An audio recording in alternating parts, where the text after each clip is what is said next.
अफलातून प्राचीन रामेश्वर मंदिरात दरवर्षी 30 मार्च आणि 12 सप्टेंबर रोजी सकाळी सलग 3 दिवस असा काय अद्भुत नैसर्गिक चमत्कार घडतो. प्राचीन रामेश्वर मंदिरामध्ये पिंडीसमोर असलेला नंदी तिरका आहे. तो का आहे? कातळात कोरलेल्या या मंदिरात स्वरक्षणासाठी चक्क मावळे लपत. ती जागा नेमकी कुठे आहे? मंदिराचा इतिहास काय आहे? या सर्व अफलातून गुपित रहस्यांविषयी आपण आजही अनजाण आहोत. दर्जेदार स्थापत्य, नजराना, इतिहासाशी थेट संबंध आणि एका वेगळ्याच समाधानाची जुळूक या मंदिरात प्रवेश करताच मिळते. मात्र इतकं सर्व काही असूनही पर्यटनाच्या आणि प्रशासनाच्या दृष्टीने हे मंदिर प्रचंड दुर्लक्षित आहे.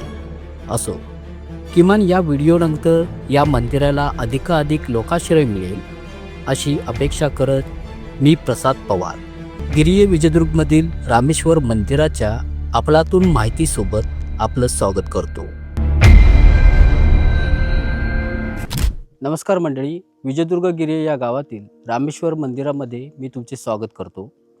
आज मी आलो आहे रामेश्वर मंदिराच्या कमानीजवळ. अर्थात हे मंदिर फार प्राचीन काळातील आहे आणि आज आपण या मंदिराविषयी माहिती जाणून घेणार आहोत. तुम्ही माझ्या मागे पाहताय ही त्या मंदिराची कमानी आहे आणि ही कमानी एखाद्या बंगलो टाईप आताच्या याच्या स्थानिक कामगारांनी व्यवस्थित बांधकाम करून बांधलेली आहे. परंतु या मंदिराचा जो मूळ ढाचा आहे तो या कामगारांनी तसाच जपण्याचा प्रयत्न केलेला आहे. मित्रांनो, हे प्राचीन पुरातन मंदिर या कातळात 50 फूट आत कोरलेलं आहे. तर सर्वप्रथम आपण या मंदिराच्या वर जाऊ आणि या संपूर्ण गिरिये रामेश्वर गावाचं दर्शन घेऊ आणि त्यानंतर आपण या मंदिरामध्ये खाली प्रवेश करू. तर तुम्ही आता पाहताय हे मंदिर आणि हे मंदिराची प्रवेशद्वाराची मुख्य कमान. ही कमान मित्रांनो या स्थानिक कामगारांनी अतिशय सुंदर प्रमाणे सुशोभीकरण करून बांधलेली आहे. तर लागोलाग आपण यावरती प्रवेश करू आणि इथून तुम्हाला मी या गावाच्या आसपासचा दृश्य दाखवण्याचा प्रयत्न करतो. तर काहीसा असा व्ह्यू इथून तुम्हाला पाहण्यास मिळेल. इथे समोर जे तुम्हाला दिसते हे जमिनीमध्ये कोरलेलं रामेश्वर मंदिर 50 फूट कातळामध्ये आहे. थोडंफार झूम करतो. तर हे असं मंदिर संपूर्ण कातळी दगड जमीन खोदून आतमध्ये बांधण्यात आलेलं आहे. मंडळी, काही लोक इथे दर्शनासाठी येतात आणि हा मंदिराचा मुख्य कमान आहे आणि इथून मंदिरामध्ये जाण्यास आपल्याला प्रवेश मिळतो. आता या मंदिराच्या स्थापनेबद्दल आणि इतिहासाबद्दल सांगण्यात जाईल तर मंडळी, या मंदिराविषयी इथले स्थानिक ग्रामस्थ आणि तज्ज्ञ इतिहासकार यांच्यामध्ये दुजोमत आहे. काही मतभेद आहेत. इतिहासकारांच्या मते आणि तज्ज्ञांच्या मते हे मंदिर 12व्या शतकातील आहे असं सांगण्यात येतं. तसेच इतिहासात असंही बोललं जातं की हे मंदिर पांडवकालीन असून 5 पांडवांनी एका रात्रीत कोरलेलं आहे. तर उलट इतर स्थानिक ग्रामस्थ यांच्या मते असं सांगण्यात येतं की हे मंदिर 17व्या शतकातील आहे, जे की शिवकालीन म्हणता येईल. तर यामागचं एक उदाहरण म्हणून ते सांगतात की सरखेड कान्होजी आंग्रे यांचे पुत्र तुळाजी आंग्रे हे या विजयदुर्गवरून कुणकेश्वरला, आता कुणकेश्वर तुम्हाला माहितीच असेल, दर्शनासाठी महादेवांच्या जायचे. शिवशंकरांची ते भक्त असल्यामुळे ते रोज त्या काळी शिवशंकरांच्या दर्शनासाठी कुणकेश्वरला जायचे. एकदा त्यांच्यावरती मोगलांचा हल्ला झाला आणि त्यानंतर त्यांना तिकडे जाणे शक्य होत नव्हते. तुळाजी आंग्रे हे महादेवांचे भक्त होते. एके रात्री स्वप्नामध्ये त्यांनी महादेवांनी दृष्टांत दिला की तू विजयदुर्गवरून, म्हणजे जिथे त्यांचे राहण्याचे ठिकाण होते, तिथून तू एक टोपेचा गोळा टाक. तो गोळा जिथे जाऊन पडेल त्या ठिकाणी मी प्रकट होईल. त्यांना असा दृष्टांत झाल्यानंतर त्याप्रमाणे त्याने तो दुसऱ्या दिवशी टोपेचा गोळा डागला आणि तो गोळा मित्रांनो या ठिकाणी येऊन पडला. त्यानंतर त्यांना इथे स्वयंभू रामेश्वर प्रकट झालेले सापडले. आता त्या तोफेची निशाणी म्हणून मित्रांनो तुम्हाला आम्ही इथे दाखवतो. ही तोफ आजही या मंदिराच्या मुख्य प्रवेशद्वाराजवळ व्यवस्थित अशी राखून ठेवण्यात आलेली आहे. ही तोफ तुम्ही पाहू शकताय. तीच ती ही तोफ जी तुळाजी आंग्रेंनी महादेवांच्या स्वप्नात आलेल्या दृष्टांताप्रमाणे जो गोळा डागला होता तो या तोफेतून डागला होता असं सांगण्यात येतं. तर मंडळी, तुळाजी आंग्रेंच्या सांगण्यात येणाऱ्या घटनेनुसार जी की दंतकथा मानली जाते त्यानुसार 17व्या शतकात या मंदिराची स्थापना झाली असं म्हणता येईल. आणि तज्ज्ञ व इतिहासकारांच्या मते असे सांगण्यात येते की ह्या मंदिराची स्थापना 12व्या शतकात झाली आहे. असो, येत्या भविष्यकाळात यावरती अभ्यास होईल आणि आपल्याला या मंदिराची नेमकी स्थापना कधी झाली हे आपल्याला येत्या भविष्यकाळात कळेलच. तर तुळाजी आंग्रेंची दंतकथा या मंदिराशी जोडली गेलेली आहे. इथून विजयदुर्ग 2 ते 3 किलोमीटर लांब आहे. तिथून तुळाजी आंग्रेंनी जो तोफेचा डोळा डागला तो या ठिकाणी येऊन पडला आणि या ठिकाणी स्वयंभू रामेश्वर प्रकट झाले. तेव्हापासून या मंदिराचा इतिहास सुरू होतो. आता या बाजूला आहे देवगड आणि या बाजूला आहे विजयदुर्ग जावकरवाडी हे गावं. आता हा मंदिराचा वरचा भाग आहे. इथून खाली हे समोर आपल्याला दिसतंय रामेश्वर मंदिर, जे की पूर्णतः कातळात कोरलेलं आहे आणि त्याच्या पलीकडे घरीवाडी आणि पलीकडे अरबी समुद्र किनारपट्टी ही मोठी आहे, जी की मुंबई टू गोवा अशी लांबलचक अरबी समुद्र किनारपट्टी आहे. आता आपण मंदिरात खाली प्रवेश करणार आहोत आणि तिथून मग हळूहळू सविस्तर माहिती घेणार आहोत. मंडळी, इथून या मंदिराचा एंट्रन्स सुरू होतो, जो की तुम्ही पाठीमागे पाहू शकता. इथून 50 फूट आत आपल्याला कातळ जमिनीत जायचं आहे आणि तिथे आतमध्ये आपलं मंदिर आहे रामेश्वर. आता याच्या आजूबाजूला तुम्ही हे जे पाहताय तुम्हाला आम्ही दाखवण्याचा प्रयत्न करतो. या मंदिरामध्ये प्रवेश करत असताना बाजूला हे जे कातळमध्ये छोटे छोटे तुम्हाला याच्या जागा दिसत आहेत खोदलेल्या, हे छोटे होल दिसत आहेत. हे मंडळी त्यावेळी महाशिवरात्रीचा सण असो किंवा इतर काही सण असतील तर त्या टायमाला लाईटीची व्यवस्था नव्हती. तर त्यावेळी या मंदिरात जाताना आपल्याला उजेड दिसावा यासाठी पणत्या लावायच्या, दिवे किंवा पणत्या वगैरे लावायचे. तर इथून खाली मंदिरात जात असताना त्यावेळी त्या पणत्यांचा वापर करून रात्रीची उजेडाची व्यवस्था केली जायची.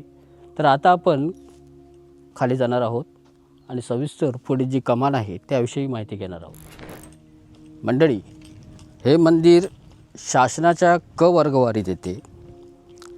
शासनाला विनंती आहे की हे मंदिर शासनाच्या ब वर्गवारीत यावे. अत्यंत सुशोभीकरण केलेले मंदिर आणि एक पर्यटन स्थळ म्हणून खूप प्रसिद्ध हे मंदिर आहे. मंडळी, शासनाच्या क वर्गवारीमध्ये असल्यामुळे या मंदिराला तेवढासा शासनाकडून निधी पुरवला जात नाही. तर त्यासाठी हे मंदिर ब वर्गवारीच्या श्रेणीत येणे अत्यंत महत्त्वाचे आहे.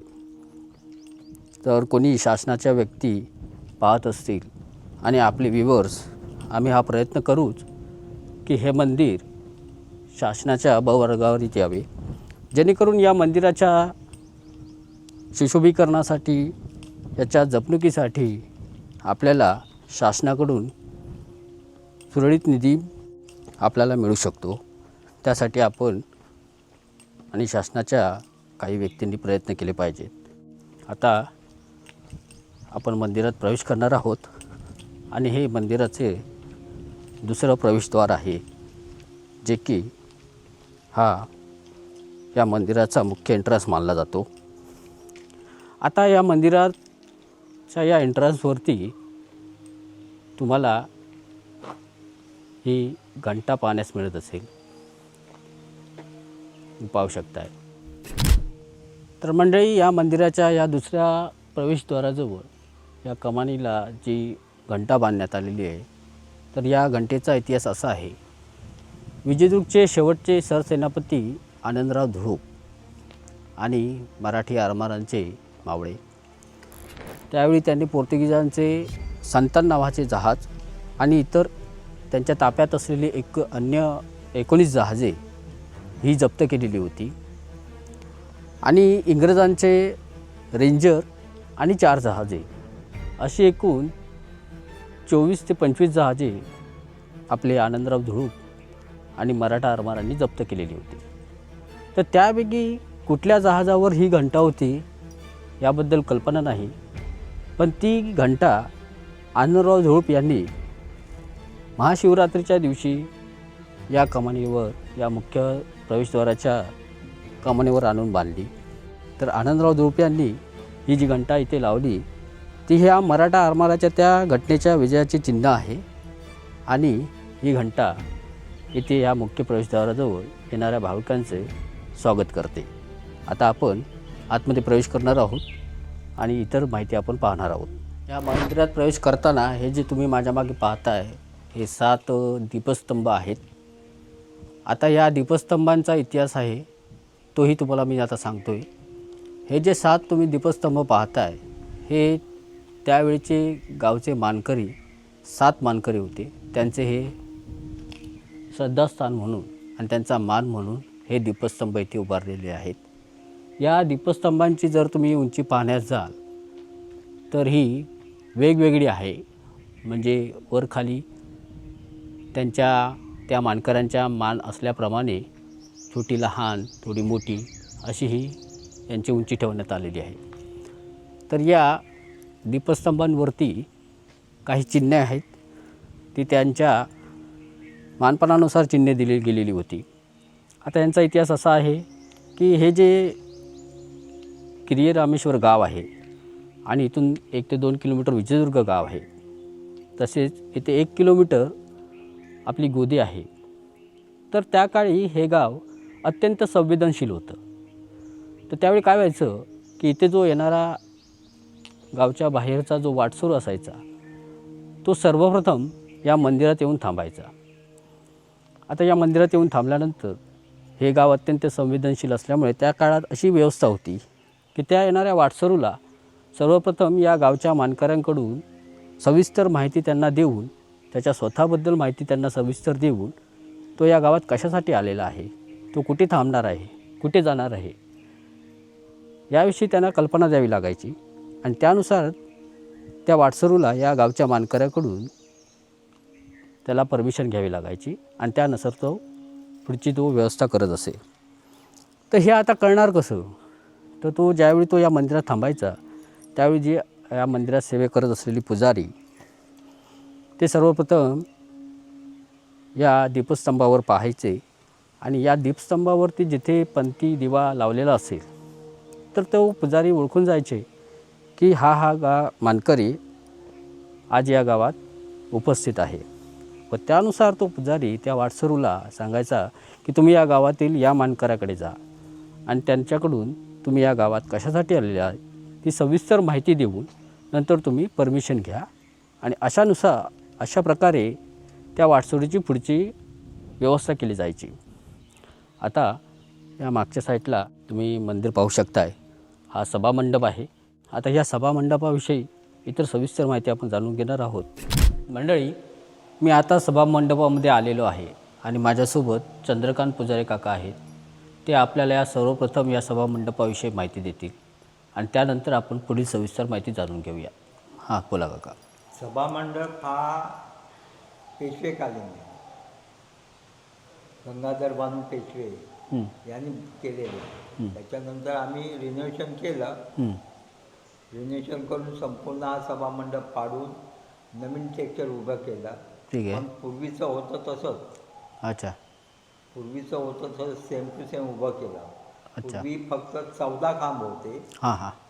ते आता 16 खांब केले. अच्छा. हे जे खांब दिसतात हे पूर्वी 14 खांब होते, 14 खांब आता 16 झालेत. म्हणजे 2 एक्स्ट्रा वाढवले. एक्स्ट्रा वाढवले. हां. आणि त्या 2 प्रभावाला वाढवल्या. अच्छा. ते 2 खांब वाढवण्याचं कारण काय होतं? जीर्णोद्धाराच्या वेळी? ते नाही, ते कसं झालं, ही पंधळ आहे जी आहे, हां हां. इकडचं पाणी इकडे येत होतं अच्छा. आणि हे पाणी इकडे येत होतं आणि मधील पंधळ होतं. अच्छा, म्हणजे पूर्वी हा सभामंडप तिरपा होता. तिरपा होता.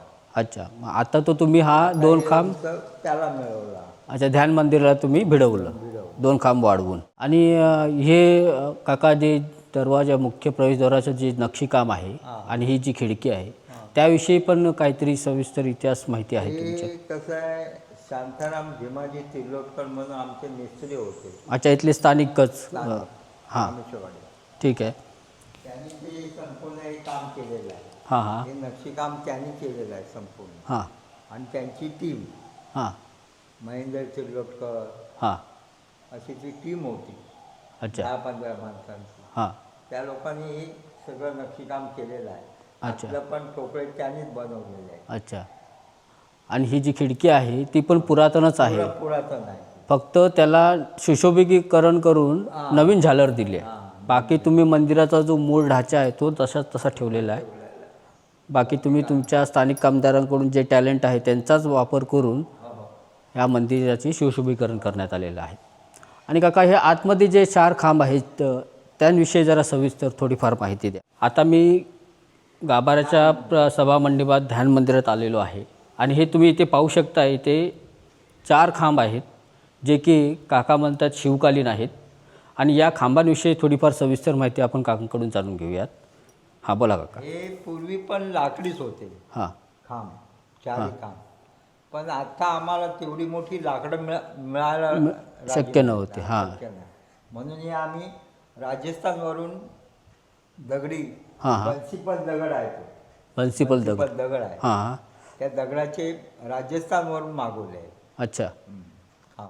आणि ह्या मंदिराच्या सुशोभीकरणासाठी काका आपल्या स्थानिक ग्रामस्थांनीच 1 ते 2 कोटींचा निधी उभारलेला आहे. आणि इतर भाविक जे येतात त्यांनी थोडंफार निधी देऊन त्याच्यातूनच हे सर्व काम सुशोभीकरण करण्यात आलेलं आहे. आता मंडळी, तुम्हाला विनंती आहे, तुम्ही या मंदिराच्या ठिकाणी या, तुम्ही सर्व चौकशी करा, मंदिर पहा आणि तुमच्याकडून जेवढं पुन्हा फुलाची पाकळी होईल त्याप्रमाणे तुम्ही निधी जमा करा. कारण काकांचं म्हणणं आहे की अजूनही या मंदिरासाठी बरंच काही करायचं आहे. आणि आता काका, हे मंदिर अजूनही क श्रेणीमध्ये आहे ना? हां, शासनाच्या क वर्ग श्रेणीमध्ये असल्यामुळे शासनाकडून ज्या मंदिरासाठी ज्या निधी उभारल्या जातात त्या निधींचा फायदा या मंदिराला अजून मिळत नाही. तर तुम्हा सर्वांना माझी विनंती आहे, जो प्रशासनाचा व्यक्ती कोण पाहत असतील तर त्यांनीही या मंदिरासाठी शासनाच्या ब वर्गवारीत येण्यासाठी थोडाफार प्रयत्न करावेत, जेणेकरून या मंदिराच्या पुढील भवितव्याच्या आणि जपणुकीसाठी जो काय खर्च असेल तो शासनाकडून आपल्याला प्राप्त होईल. काका, आता एक इंटरेस्टिंग गोष्ट तुम्ही मला मगाशी म्हणत होतात की हा जो मंदिराचा वरचा गाभारा आहे तिथे बाजूला 25 ते 30 मावळे बसतील. खिडक्या आहेत बाजूला. हां हां हां. त्याच्यावरती जवळजवळ 25-30 मावळे बसू शकतील. अच्छा. असं ती महाराजांची योजना आहे. योजना होती. संरक्षणाच्या हां, संरक्षणाच्या दृष्टीने त्यावेळी केलेली होती. मोगल लोक हल्ला करायचे ना, हां, हां. कामाची गोष्ट आहे. अच्छा. मग त्या टायमाला स्वसंरक्षणासाठी मावळे या मंदिराच्या वरच्या बाजूला त्यावेळी तसं स्ट्रक्चर होतं बांधलेलं, त्यावेळी ते येऊन इथे लपत असत. 25 ते 30 मावळे अशी या मंदिराची खास वैशिष्ट्य सांगण्यात येतं. आता या मंदिरामध्ये बाहेर जी नंदी महाराजांची पाषाणांची मूर्ती आहे त्याच्यामागे ही एक कारण काय आहे की ही जी मूर्ती तुम्ही पाहताय, ही जी मूर्ती आहे ही थोडी तिरपी आहे आणि मुख्य पिंडी आपली आहे ती समोर आतमध्ये आहे आणि त्या पिंडीच्या समोर ही मूर्ती तिरप्या बसलेल्या अवस्थेत आहे. आता याच्यामागे काय कारण आहे हे आता आपण चंद्रकांत काकांकडून जाणून घेऊया. प्राचीन रामेश्वर मंदिरमध्ये हं, तो नंदी तिरका आहे. हं, हं. तो का आहे? हां. तिथे किरणोत्सव होतो. अच्छा. पिंडीवर किरणोत्सव होतो. अच्छा. आपल्या रामेश्वर मंदिरात दरवर्षी 30 मार्च आणि 12 सप्टेंबर रोजी हं, 3 दिवस सकाळी सूर्य उगवताना हं. प्रथम सूर्यकिरण गाभाऱ्यात प्रगट होतं अच्छा.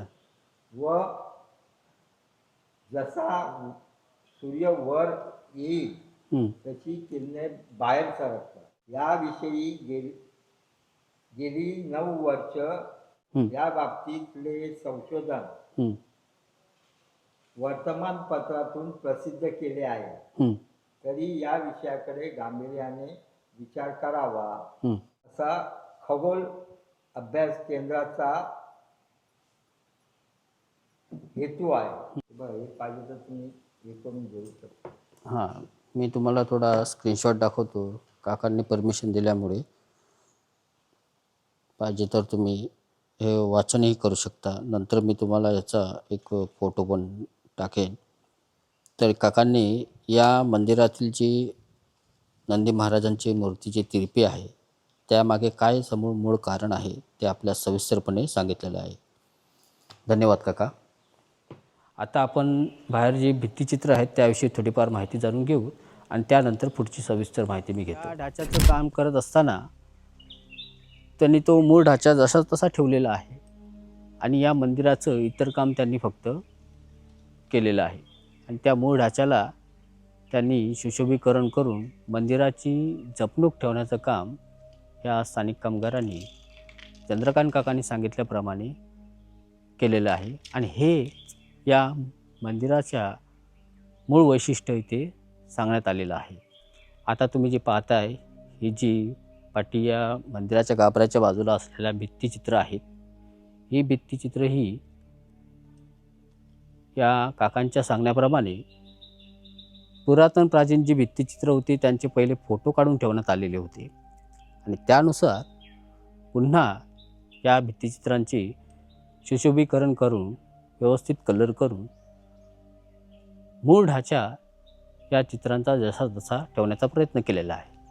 तुम्ही पाहू शकताय ही या बाजूला ही भित्तिचित्र ही रामायण, महाभारत, सतयुग या काळातील काही घटना दर्शवणारी आहेत, जी की फार कमीत कमी आपणास पाहण्यात मिळतात. रामेश्वर मंदिराचा जो आज ढाचा तुम्ही पाहताय हा पण तुम्हाला जशा तसा पुरातन असल्याचा पाहण्यास मिळेल. फक्त त्याला सुशोभीकरण करून नवीन झालर देण्याचा प्रयत्न केला गेलेला आहे. आता माझ्या मागे या बाजूला तुम्ही एक छोटंसं प्रवेशद्वार पाहू शकताय. तर याच्या मागेही एक समाधी आहे, ती म्हणजे संभाजी आंग्रे यांची. आता या संभाजी आंग्रेंची समाधी मी तुम्हाला दाखवणार आहे आणि या मंदिराची जो पूर्ण तुम्हाला बाजूची तटबंदी जी तुम्हाला पाहण्यास मिळते, ही जी पूर्ण तटबंदी आहे ती तटबंदी ह्या संभाजी आंग्रेंनी बांधलेली आहे आणि या मंदिराला संरक्षण देण्याचं काम संभाजी आंग्रेंनी एक तटबंदी बांधून त्याची सुव्यवस्था केलेली होती.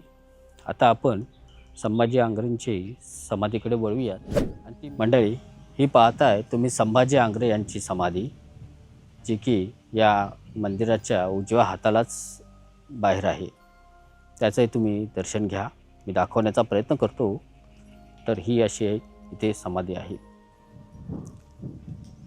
सर्वप्रथम मी नमस्कार करतो आणि या समाधीचं तुम्ही दर्शन घेऊ शकता. ही संभाजी आंग्रे यांची समाधी, ज्यांनी या मंदिराच्या चारही बाजूनी तटबंदीचं काम या संभाजी आंग्रेंनी केलेलं होतं. मंडळी, विजयदुर्ग गिर्ये गावातील हे रामेश्वर मंदिर शिवकालीन सांगण्यात येते आणि हे मंदिर शिवाजी महाराजांच्या काळापासून वारसा जपणारे मंदिर आहे. अर्थात मंडळी, महाराजांचं 350 वर्षांचं कार्य आजही आपल्या लक्षात आहे. त्याचं कारण ही साधी गोष्ट नाही, कारण तेवढं महान कार्य आपल्याला करावं लागतं. तेव्हा कोणी आजही आपण 350 वर्षानंतर महाराजांची आठवण घेतो. छत्रपती शिवाजी महाराज यांनी मंदिरासाठी असो, आपले गड किल्ले असो, यांची जपणूक खूप फार सुलभ पद्धतीने केलेली होती. मंदिरांसाठी महाराजांनी त्यांच्या दृष्टीने जेवढं होईल तेवढे मंदिर जपण्यासाठीही खूप प्रयत्न केलेले होते. म्हणून आज पेशवेकालीन या मंदिराचं आणि सुशोभीकरण जे काय आहे ते संभाजी आंग्रे यांनी जपण्यासाठी प्रयत्न केला होता आणि आज आपण एक नवीन वारसा म्हणून आज या मंदिराकडे पाहतो. मंडळी, आता हा ब्लॉग मी इथे संपवतोय आणि आपण आता परतीच्या प्रवासाला सुरुवात करणार आहोत. आशा करतो तुम्हाला ही माहिती नक्कीच आवडली असेल. भेटूयात पुढच्या नवीन ब्लॉगवर. तोपर्यंत धन्यवाद.